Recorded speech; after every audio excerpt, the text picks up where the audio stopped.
ऊपर डालिए the infinitive, ठीक है ना। आज के सेशन हम लोग पढ़ने वाले हैं, ये कुछ ज़्यादा ही नहीं हो गया बड़ा, थोड़ा सा छोटा कर द इन्फिनेटिव, ठीक। इसमें आपको एक चीज़ ध्यान रखनी है, हम लोग आज पढ़ने वाले हैं कि द का प्रयोग जो है वो हम कहाँ करेंगे। जी सर। द इन्फिनेटिव, ठीक है। इन्फिनेटिव का मतलब जान ही रहे हैं, इन्फिनेटिव क्या होता है। देखो जहाँ मेन वर्ब की फर्स्ट फॉर्म हो उससे पहले क्या लग जाए, टू। तो कहने का मतलब टू जो होता है, और टू के साथ जब आपकी मेन वर्ब की, कौन सी वर्ब की, मेन वर्ब की आपकी कैसी फॉर्म जुड़ी होनी चाहिए, फर्स्ट फॉर्म होगी, तब जो टू है उसे हम क्या कहेंगे, इन्फिनेटिव कहेंगे। क्या कहेंगे, तो जैसे हमने यहाँ पर मान लो एग्जाम्पल से लिख दिया टू वॉक, क्या लिखा, टू वॉक। अब ये क्या हो गया, इन्फिनेटिव हो गया। यानी कि जो टू है ये इन्फिनेटिव कब होगा, जब इसके बाद मेन वर्ब की फर्स्ट फॉर्म आएगी। और इसका हिंदी में क्या अर्थ निकलना चाहिए, ना, नी, ने, यानी कि नानी ने, ठीक है ना। तो इसका मतलब टू वॉक का मतलब क्या हो जाएगा, टहलना। क्या होगा, टहलना। अब इतना बात तो समझ में आ गई। यहाँ पर आपको ध्यान देने वाली बात क्या है, जब हम पेपर देंगे तो पेपर में 4 क्वेश्चन ऐसे आएंगे जिसे आपको करेक्ट करना होगा, ठीक है ना। उसमें से आपको मैंने पहले सिंटैक्स पढ़ाया था। सिंटैक्स में जो भी आपके प्रोनाउंस वगैरह थे, या फिर आपके जो है उसमें कंजक्शन थे, ईदर और, नीदर नॉर, है ना, ईच, सम, मैनी, ये सब मैंने पढ़ाया है। आज इन्फिनेटिव पढ़ेंगे तो कुछ ऐसी वर्ब्स होंगी जिनके बाद में इन्फिनेटिव आएगा, कुछ ऐसी वर्ब्स होंगी जिनके साथ इन्फिनेटिव नहीं लगाना है। पेपर में क्या होगा, वहाँ पर इन्फिनेटिव उनके साथ में दिया होगा, मतलब टू लगा होगा, तो आपको क्या करना होगा, टू को हटाना पड़ेगा। तो अब हम लोग देखेंगे वे कौन सी ऐसी वर्ब्स हैं जिनके बाद में टू नहीं आएगा। तो यहाँ पर हम लिखना शुरू करेंगे ऐसी वर्ब्स जिनके बाद में आपको क्या नहीं करना है, टू नहीं लगाना है। तो लिखना शुरू करेंगे। सबसे पहले लिखेंगे हैड बेटर, ठीक है। लिखेंगे वुड रादर, कमा रादर दैन, ठीक है। हैड बेटर, वुड रादर और रादर दैन, ठीक है। और एक बार लगा लो इसके बाद सूनर दैन। ये कुछ ऐसी इंपॉर्टेंट वर्ब्स हैं, इनके बाद में क्या नहीं होगा, टू आपको नहीं लगाना है। पेपर में क्या करेंगे, टू लगा होगा। जैसे मैं आपको एग्जांपल बता रहा हूँ, यहाँ देखेंगे, इस एग्जांपल की मदद से हम लोग समझेंगे। जैसे मान लो पेपर में दिया गया, हमने कहा you had better to go, ठीक है, you had better to go. अब ये पेपर में दिया गया है और आपसे कहा गया है कि आपको क्या करना है, करेक्ट करना है। पेपर में क्या होगा, इनकरेक्ट दिए होंगे, आपको क्या करना पड़ेगा, करेक्ट। अब ये सेंटेंस दिया है, तो अगर आपने पढ़ा होगा तो आपको पता होगा कि भाई जहाँ भी हैड बेटर लगा होता है उसके बाद में टू नहीं आएगा। तो यहाँ क्या गलती है, इन्होंने यहाँ पर क्या कर दिया, टू लगा दिया। तो आपको क्या करना है, हटाना है। कैसे, क्या होगा, बनाओ इसको, बनाओ सुरभि, इसमें क्या गलती है, सही करो इसे।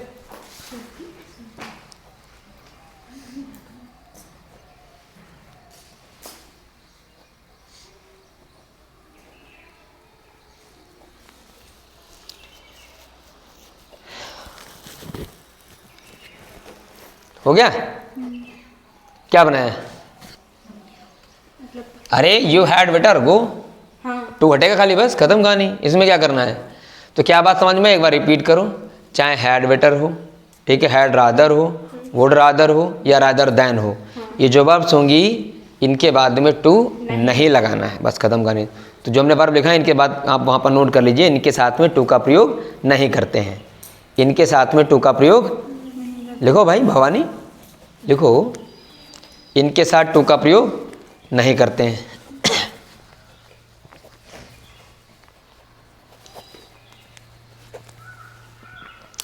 अब एक चीज़ ध्यान देना है, अब मैं आपको और 2 वर्ड्स पढ़ा रहा हूँ, उनके बाद में भी आपको उनके साथ टू लगता भी है और टू नहीं भी लगता है। तो आपको ध्यान देना है एक होता है नीड और एक होता है डेयर। ठीक है, ये दो बार आप समझ लो क्या है, एक नीड है और एक डेयर है। नीड का मतलब पता है, आपको पता है, आवश्यकता या ज़रूरत होती है। डेयर का मतलब होता है हिम्मत। डेयर का मतलब होता है हिम्मत।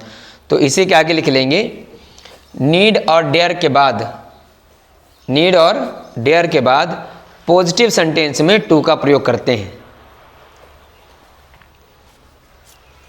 पॉजिटिव सेंटेंस में टू का प्रयोग करते हैं। जबकि यदि नीड नॉट या डेयर नॉट दिया हो तो पॉजिटिव में होगा तो आप क्या करेंगे, टू लगाएंगे। और अगर जैसे ही इनके बाद में क्या लग जाएगा, नॉट लग जाएगा, यानी कि अब नीड नॉट हो जाए, डेयर नॉट हो जाए, तो इनके साथ में टू का प्रयोग नहीं करते हैं।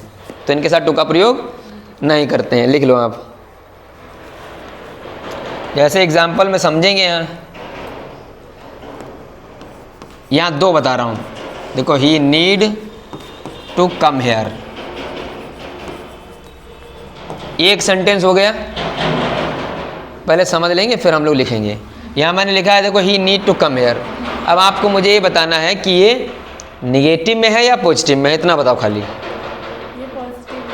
निगेटिव में है पॉजिटिव में? अरे निगेटिव होगा तो नॉट नहीं लगा होगा, नॉट तो कहीं लगा नहीं, तो खत्म कहानी, तब तो ये पॉजिटिव है। तो जब, अब यहाँ वर्ब क्या लगी आपके, नीड। तो मैंने आपसे कहा है कि जब ये पॉजिटिव होगा, यानी कि नीड के बाद में, डेयर के बाद नॉट नहीं आएगा, तो इनके साथ हम टू लगा सकते हैं। ठीक है, तो ये तो सेंटेंस करेक्ट है। अब यहाँ इसका हम बनाएंगे निगेटिव, तो लिख देंगे he need not to come here. अब ये बताओ, अब मान लो आपसे पूछे कि बताओ इनमें से कौन सा सेंटेंस सही है और कौन सा गलत, तो आप क्या बताएंगे? सेंटेंस नंबर 1 और सेंटेंस नंबर 2। चलो बताओ आप। ऊपर वाला, 1 नंबर वाला। नहीं, खाली चाय लाओ, लाओ अच्छा पानी लाओ, लाओ। देखो जरा इसको, कौन सा गलत है कौन सा सही?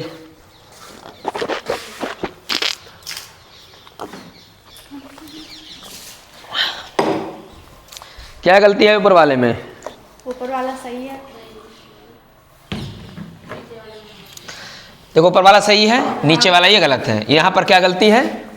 ये कि मैंने बताया जब भी नीड नॉट होगा या फिर डेयर नॉट होगा तो उसके बाद में ये टू नहीं आएगा, तो नीचे वाला गलत है। अब अगर नीचे वाला हमें सही बनाना हो तो हम क्या कर देंगे, यहाँ पर टू को हटा देंगे। लिख लो फटाफट, इसको सही बना करके लिखना, ये गलत लिखा है, इसको सही कर लेना।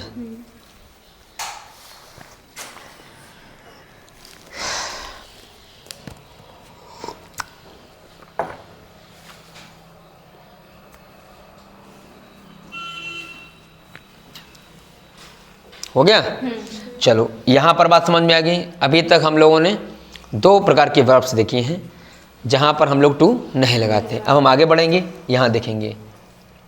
इसको पढ़ लोगे तो भविष्य में भी आपको ये सब चीज़ें पढ़ने की जरूरत नहीं पड़ेगी। देखें हेलो, बढ़िया चलेगा कलम इसमें। नहीं कहूँ नहीं पढ़ाने कोई तुम्हें, कहूँ नहीं पढ़ाने कोई तुम्हें।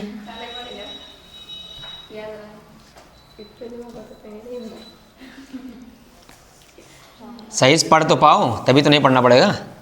अब देखो, मैं कुछ ऐसी वर्ब्स लिख रहा हूँ जिनके बाद में टू नहीं लगाना है। तो यहाँ पर लिखेंगे जैसे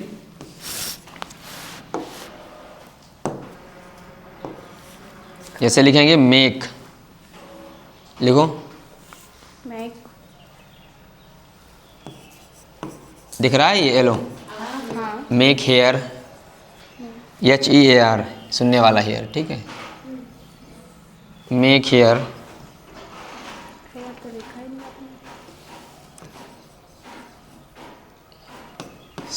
सी बिहोल्ड। मेक हेयर सी बिहोल्ड। बिहोल्ड माने देखना।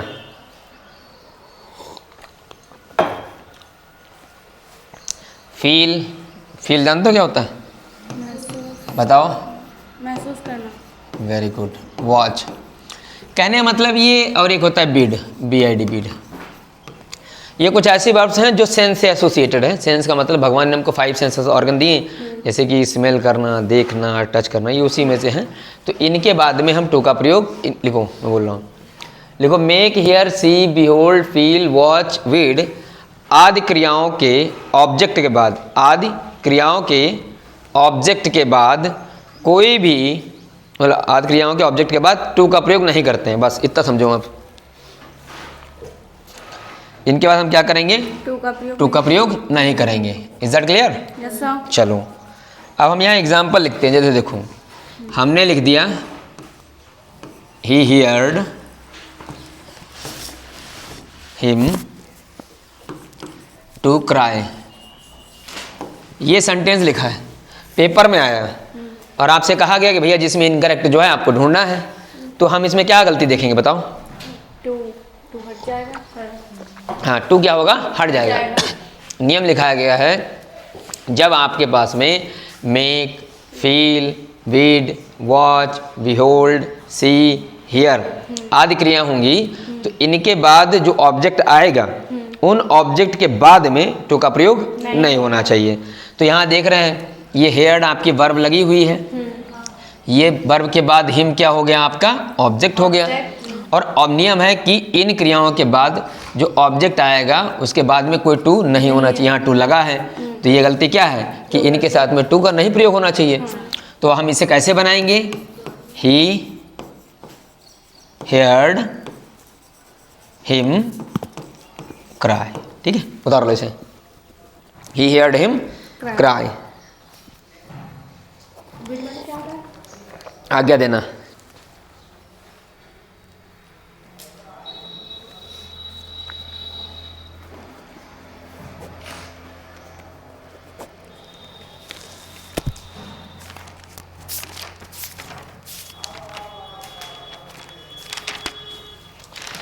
अब आगे लिखेंगे एक सबसे और बहुत ही प्यारा सा नियम है ये, भविष्य में जो आपके एग्ज़ाम में आ सकता है। जैसे कुछ ऐसी वर्ब्स हैं, ध्यान देना, कुछ ऐसी वर्ब्स होंगी उनके साथ में टू तो आएगा। अभी मैंने क्या बताया था? कुछ ऐसी वर्ब्स हैं जिनके साथ में टू नहीं आएगा, और जिसके साथ टू आएगा तो ऑब्जेक्ट के बाद आना चाहिए। यही तो बताया, या नहीं आना चाहिए, मतलब उनके साथ नहीं आना चाहिए। हाँ, अब ऐसी क्रिया बताऊंगा जिनके साथ टू तो आएगा लेकिन ऑब्जेक्ट के बाद में आएगा। बात समझ में आई? तो जैसे लिखूं, मैं बोलना लिखूं, एडवाइस,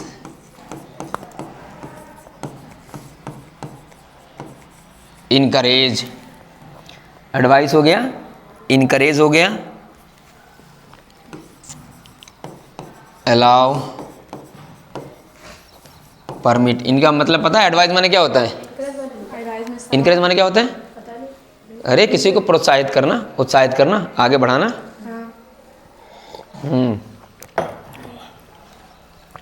ऑर्डर या फिर रिक्वेस्ट, ऑर्डर, रिक्वेस्ट आदि क्रियाओं के ऑब्जेक्ट के बाद में टू का प्रयोग करते हैं। आदि क्रियाओं के ऑब्जेक्ट के बाद में टू का प्रयोग करते हैं। हाँ,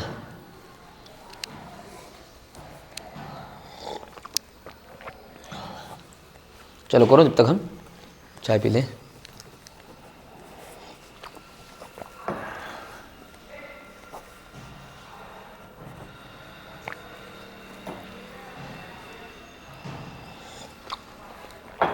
हो गया? अभी एक चीज़ समझना, जैसे जब हम लोग एप्लीकेशन लिखते हैं, ठीक है ना, तो हम लोग लिखते हैं, यहाँ समझो पहले, I request to you kindly,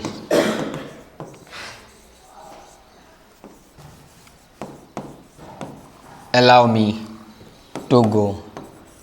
इसको समझना ताकि जब हम लोग एप्लीकेशन लिखेंगे तो गलती ना करें। मैंने आपको क्या लिखा है? चाहे आपकी वर्ब अलाउ हो, एडवाइस हो, इनकरेज हो, रिक्वेस्ट हो, ऑर्डर हो, परमिट हो, इनके बाद में टू तो आएगा लेकिन ऑब्जेक्ट के बाद आएगा, तुरंत वर्ब के बाद में नहीं आएगा। गलती क्या करें पेपर में कि जो वर्ब लगी होगी, वर्ब के तुरंत बाद वहाँ पर टू लिख देंगे, तो आपको ध्यान रखना है कि कुछ ऐसी वर्ब्स होती हैं जिनके साथ में टू तो आता है लेकिन ऑब्जेक्ट के बाद में, ना कि ऑब्जेक्ट के पहले या फिर क्रिया के बाद में, ये नहीं। तो यहाँ देखेंगे, यहाँ देखो ये रिक्वेस्ट लिखा है, नियम बताया गया है कि रिक्वेस्ट के साथ टू तो आएगा लेकिन ऑब्जेक्ट के बाद, लेकिन यहाँ तो वर्ब के तुरंत बाद टू लगा दिया गया है। लगा कि नहीं लगा है? तो हम एप्लीकेशन लिखते हैं तो हम लिखते हैं आई रिक्वेस्ट टू यू, तो ये गलत माना जाएगा क्योंकि रिक्वेस्ट के बाद में ऑब्जेक्ट आना चाहिए, उसके बाद में टू आएगा। आई रिक्वेस्ट यू टू, यहाँ आना चाहिए काइंडली। अब देखो अगली वर्ब भी लिखी है यहाँ पर अलाउ, ठीक है ना। अब अलाउ के बाद में सीधे मैंने क्या लगा दिया, ऑब्जेक्ट, और ऑब्जेक्ट के बाद में आपका है यहाँ टू। तो ये वाला सेंटेंस सही है या गलत? सही है। सही है, क्योंकि अलाउ हो चाहे रिक्वेस्ट हो, चाहे परमिट हो, चाहे इनकरेज हो, चाहे रिक्वेस्ट हो या ऑर्डर हो, इन सब के बाद में ऑब्जेक्ट के बाद में टू आना चाहिए, पहले नहीं आना चाहिए, ठीक है ना। तो लिखो, बता लो फटाफट।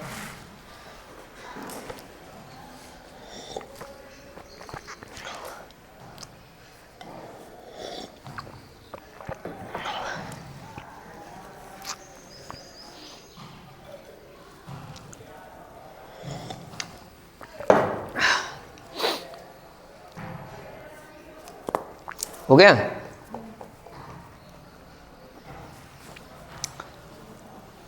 लिखो। ये अति महत्वपूर्ण मतलब नियम है, चाहे भविष्य में कोई कंपटीशन देंगे तो यहीं पेपर में प्रश्न आते हैं, ठीक। अब ये तो बात समझ में आ गई। अब आपको एक चीज़ समझनी है, कुछ वर्ब्स ऐसी होती है जिनके साथ टू आता ही आता है, तो आपको ध्यान देना है। एक होता है यूज्ड टू और एक होता है OUGHT ought to।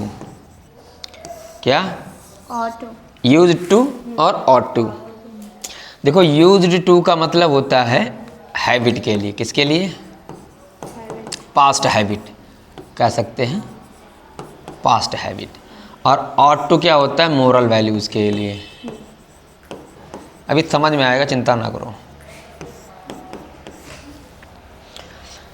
मतलब ये है कि भविष्य पुराने ज़माने में अगर आप कोई भी आदत बताना चाहते हैं तो उस आदत को प्रकट करने के लिए आपको यूज टू लगाना पड़ेगा। जैसे मैं ये कहूँ कि मैं अपने दोस्तों के साथ खेला करता था, तो ये आदत है आपकी, दोस्तों के साथ मैं टहलने जाया करता था, तो इसमें क्या है? आदत है।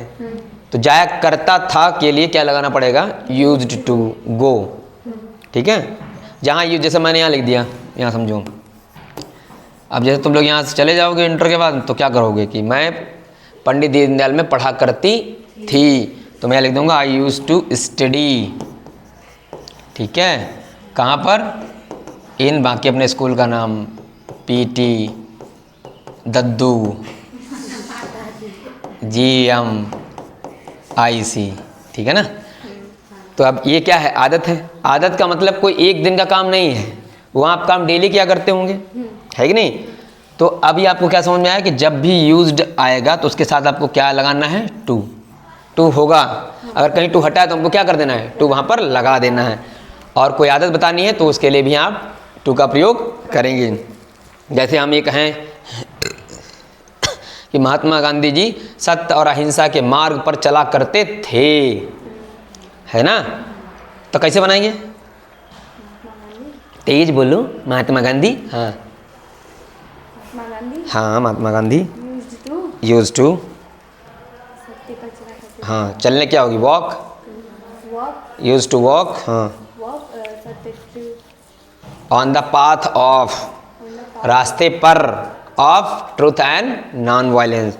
यानी कि Mahatma Gandhi ji use to walk on the path of truth and non violence. ऐसे कहो, ऐसे कहो थे, हैं? सही से बताओ करो। अब देखो ought to हो गया। ought to का मतलब क्या है? Moral values. अब यहाँ क्या करेंगे पेपर में? केवल ought दे सकते हैं, तो आपको पता है कि जब भी ought आएगा तो to आएगा ही आएगा। जैसे मम्मी का नाम आएगा तो पापा का नाम आएगा ही आएगा, पापा का आएगा तो मम्मी का भी आएगा, ये जोड़ा होता है ना। वैसे ही अगर ये ought होगा तो to आएगा ही आएगा, अब नहीं लगाओगे तो मामला गड़बड़ हो जाएगा, सीढ़ी फंस जाएगी, नहीं। तो अब क्या करना है? मैंने बताया कि ought to का मतलब है मोरल वैल्यूज से। मोरल वैल्यूज़ का मतलब होता है नैतिक मूल्य, जैसे हमें बड़ों की सेवा करनी चाहिए, तो ये नैतिक मूल्य वाली बात है कि नहीं है? नहीं, आदर्श वाली बात है। हमें टीचर्स की बात को सुनना चाहिए। तो जब इस प्रकार की बात हो, जैसे हमें गरीबों की मदद करनी चाहिए, है ना, लोगों की सहायता करनी चाहिए, ऑट टू का मतलब चाहिए होता है, लेकिन ऑट टू और शुड का भी मतलब चाहिए होता है। लेकिन जब ज़्यादा मॉरल ऑब्लिगेशन की बात होगी, नैतिक रूप से बात होगी, तो वहाँ पर शुड नहीं लगाएंगे, बल्कि और आउट टू नहीं, दवा कही तो सीधे वॉट लगा दोगी तुम? किसकी वॉट लगाओगी? क्या ऑट टू लगाओगे? अच्छा, तो लिखो, बनाओ सेंटेंस। मुझे माता पिता की सेवा करनी चाहिए। मुझे माता पिता की सेवा करनी चाहिए। How will you make it?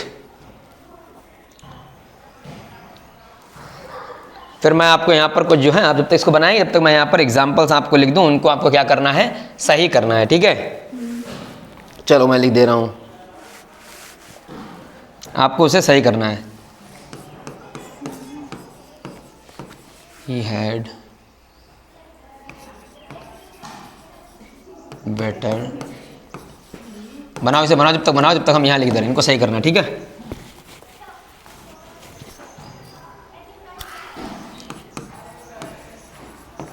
You need not to join office. हमारी बात तो हर जा पढ़वा, तुम सही जियो, चुपचाप बनाओ।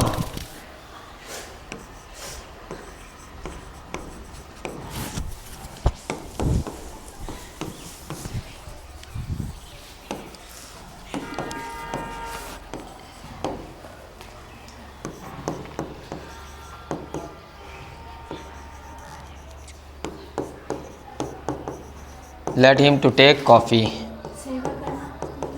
चलो ये 4 सेंटेंस आपको सही कर देने। 1 सर्व, 2